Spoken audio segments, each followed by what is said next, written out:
நான் உங்கள் விஜு. இன்னைக்கு மணிரத்னம் இயக்கத்தில் கமல், சிம்பு, த்ரிஷா நடிச்சு ரிலீஸ் ஆன தக் லைஃப் படத்தோட மூவி எக்ஸ்பீரியன்ஸ் தான் நான் இங்கே ஷேர் பண்ணிக்க போகிறேன். ஓப்பனிங் சீனில் இளங்கோ குமரவேலு, அப்புறம் அவன் பையன், பொண்ணு ஒரு 7-8 வயசு இருக்கும். இந்த 3 பேரும் வீடு வீடாக பேப்பர் போட்டுட்டு இருக்கிறாங்க. அப்படி இருக்கிறப்ப ஒரு சேட்டு ரங்கராய சக்திவேலு கமல் கிட்ட வந்து காம்ப்ரமைஸாக போயிடலான்னு ஒரு மீட்டிங் போட்டு பேசிக்கிட்டு இருக்க, அப்படியே போலீஸ்க்கு இன்ஃபார்ம் பண்ணிட்டு போயிடுறான். போலீஸ் இவங்களை சுத்து போட, கமல் கேங்கு சுட, போலீஸ் திருப்பி சுட, இதுக்கு நடுவில் இந்த இளங்கோ குமரவேலு மேலே குண்டுபட்டு அவர் செத்து போயிடுறாரு. அப்பா அப்படின்னு கத்திக்கிட்டு பையன் வர, சரி அந்த பையனை தூக்கிக்கிட்டு அவரு ஒரு குண்டடி வாங்கிட்டு தப்பிச்சு போயிடுறாரு. அவரு தூக்கிட்டு வந்தார்ல அந்த சின்ன பையன், அந்த பையனை தன்னோட பையனா வச்சு வளர்த்துட்டு இருக்கிறாரு. அந்த பையன்தான் சிம்பு.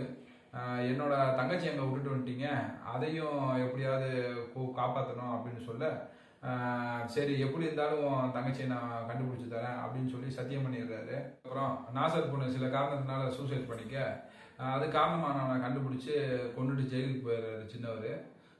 அப்படி ஜெயிலுக்குள்ள போறப்ப ஜெயிலர் ரூம்குள்ள போறாரு. ஜெயிலர் வெளியில வந்துட்டு இவரை உள்ளார வச்சு கதை சாத்திடுறாரு. என்னன்னு பார்த்தா உள்ளார த்ரிஷா. சரி, த்ரிஷா யாருன்னு ஒரு பிளாஷ்பேக் காட்டுறாங்க. 20 வருஷத்துக்கு முன்னாடி சிம்புக்கு சத்தியம் பண்ணாருல்ல, உன்னோட தங்கச்சி எங்க இருந்தாலும் கூப்பிட்டு வரேன் அப்படின்ட்டு, அந்த புள்ள வந்து டான்சர் ஆவேன் அப்படின்னு சொல்லியிருக்கும் போல சிம்பு கிட்ட. அதை இவர் கமல் கிட்ட சொல்லியிருப்பாரு போல சிம்பு. இவர் என்ன பண்றாரு, 20 வருஷம் கழிச்சும் கிளப்பா தேடி நிற்கிறாரு.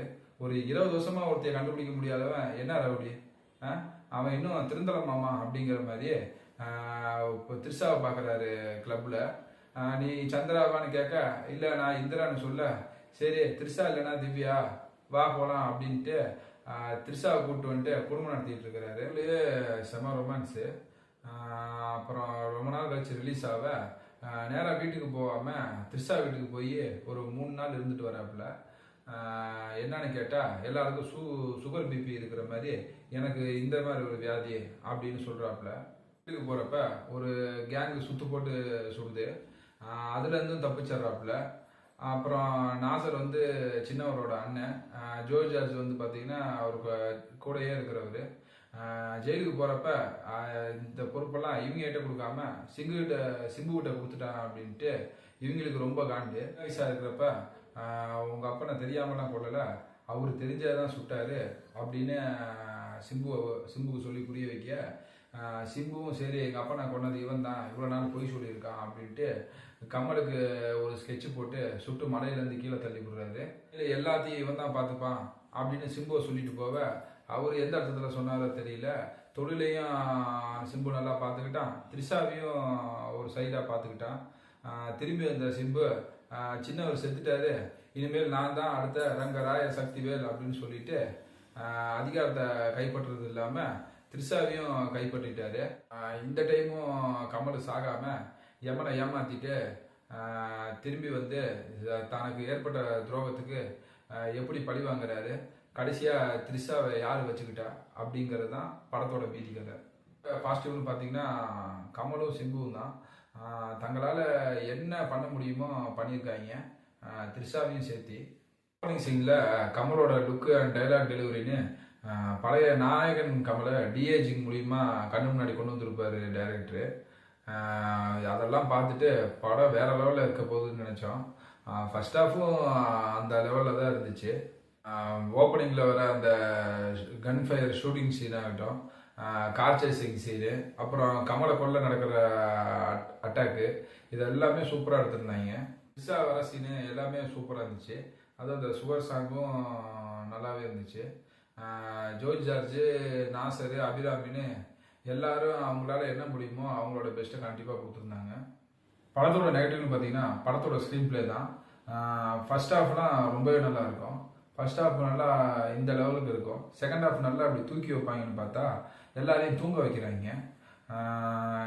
தன்னால் சுடப்பட்ட ஒரு காவல் ஆய்வாளரோட பையனுக்கு எல்லா உதவியும் செஞ்சிடறாரு. விபச்சார வீட்டுலேருந்து நீலாவை கூட்டிகிட்டு வந்து கல்யாணமும் பண்ணிக்கிறாரு. இதெல்லாம் நாயகர் சக்திவேலு. தன்னால் தான் கேங்கால் தவறுதலாக சுடப்பட்டு அந்த பையனை சின்ன வயசுலேருந்து வளர்த்துக்கிட்டு வர்றாரு. அதே மாதிரி விபச்சார விடுதியிலேருந்து இந்திராணியை கூட்டிகிட்டு வந்து செட்டப்பாக வச்சுக்கிறாரு. இதெல்லாம் பண்ணுறவர் தக் லைஃப் சக்திவேலு. தான் அப்பாவை கொன்னது சக்திவேல் தான் தெரிஞ்சு தான் மகன் கையால் குண்டு அடி வாங்கி செத்தா அது நாயகன் சக்திவேல். தான் அப்பாவை கொன்னது சக்திவேல் தான் மற்றவங்களால புரிய வைக்கப்பட்டு அது கமல் தாக்குதலுக்குள்ளானா அது தக்லைஃப் சக்திவேல்.